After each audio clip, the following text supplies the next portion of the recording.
Australia کے جنگلات میں آگ بھڑکانے کا سبب رسول اللہ صلی اللہ علیہ وآلہ وسلم کا فرمان عالی شان۔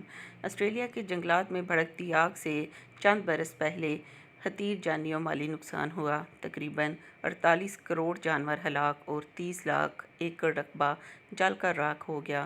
2018 اور 19-20 کی تحقیقات کے مطابق سائنسدانوں کا کہنا ہے کہ آگ بھڑکانے کا بنیادی سبب چیل ہے، جو دانستہ طور پر آگ پھیلانے کا سبب بنتی ہے۔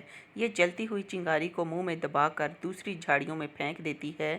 چیل اپنی رویت میں حائل ہونے والے تمام پودوں اور جھاڑیوں کو جلانے کی کوشش کرتی ہے۔ سچوں کے سردار اور اللہ تعالیٰ کے آخری نبی حضرت محمد صلی اللہ علیہ وآلہ وسلم نے آج سے 1400 سال قبل ہی چیل کی ضرر رساں اور شریر فطرت کی وجہ سے اسے مارنے کا حکم دیا۔ حضرت عبداللہ بن عمر رضی اللہ کہتے ہیں کہ ایک شخص نے عرض کیا، اللہ کے رسول صلی اللہ علیہ وآلہ وسلم، جب ہم احرام باندھے ہوئے ہوں تو کون سے جانور مار سکتے ہیں؟ آپ نے فرمایا، 5 جانور ہیں جن کے مارنے پر کوئی گناہ نہیں: چیل، کوا، چوہیا، بچھو اور کٹکھنا یعنی کاٹنے والا کتا۔